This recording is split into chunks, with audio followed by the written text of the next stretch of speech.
నేను 95లో first time CM అయ్యాను, 99లో అయ్యాను, 2014లో అయ్యాను, 2019లో అయ్యాను. అయితే డిఫరెంట్ టైమ్స్ డిఫరెంట్ ఛాలెంజెస్ ఉన్నాయి, కానీ ఇన్ని ఛాలెంజెస్ ఎప్పుడూ రాలేదు. ఒక పక్కన మొరేల్ ఆఫ్ ది ఆఫీసర్స్, ఇంకో పక్క some of the departments are defunct, some of the programs are derailed. Government of India నుంచి మనం గుర్తుపెట్టుకోవాల్సింది, ఎప్పుడు కూడా సెంటర్ స్టేట్ రెండు కూడా 3 గవర్నమెంట్లు ఉంటాయి. Local self government, state government, central government. Central government వాళ్ళ ప్రోగ్రామ్స్ వాళ్ళు కన్సీవ్ చేస్తారు, స్టేట్ గవర్నమెంట్ మన ప్రోగ్రామ్స్ చేస్తాం, సెంట్రల్ గవర్నమెంట్ ప్రోగ్రామ్స్ అనుసంధానం చేసుకుంటాం. దగ్గర 90 సెంట్రలీ స్పాన్సర్ స్కీమ్స్ ఉంటే టోటల్గా అన్నీ కూడా డిఫంక్ట్ అయిపోయినాయి. ఫండ్స్ డైవర్ట్ చేసే పరిస్థితికి వచ్చారు. వీటన్నింటిపైన మనం ఒక 7 వైట్ పేపర్స్ అన్ని పబ్లిసైజ్ చేశాం.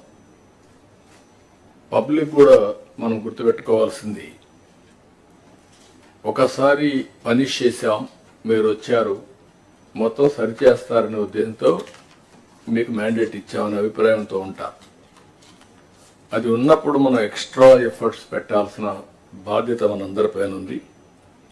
అందుకే మనం 8 months నుంచి దగ్గర almost all central sponsor schemes అని సెట్ చేశాం. ఇంకొక పక్కన అడ్మినిస్ట్రేషన్ కూడా ట్రాక్లో పెట్టడానికి ప్రయత్నం చేశాం. రైట్ మ్యాన్ని రైట్ పొజిషన్లో పెట్టే ప్రయత్నం కూడా చేస్తున్నాం. కలెక్టర్స్ కాన్ఫరెన్స్ పెట్టుకొని చాలా క్లారిటీ ఇచ్చాం.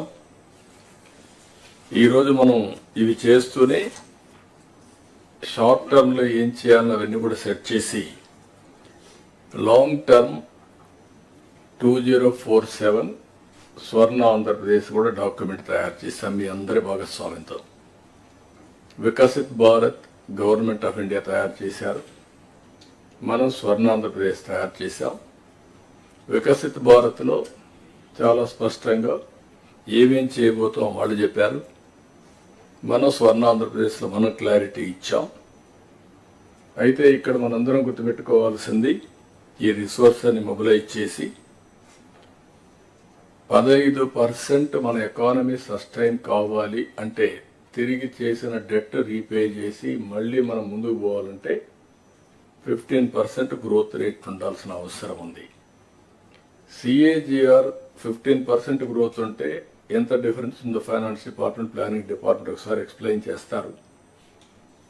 ఫర్ ది లాస్ట్ 30 years సమర్థవంతమైన నాయకత్వం ఉండి కంటిన్యూగా గవర్నమెంట్ కంటిన్యూ అయితే CAGR ఎంత డిఫరెన్స్ వస్తుందో ఒకసారి మీరు చూస్తే, same policies for the country, same bureaucracy, same resources, but difference is 4 times, 5 times. అంటే CAGRలో ఎంత డ్రాస్టిక్ చేంజ్ వస్తుందో ఒక స్లైడ్ మీరు చూస్తే నేను చూపించాను ఢిల్లీ ఎలక్షన్స్ వచ్చిన తర్వాత.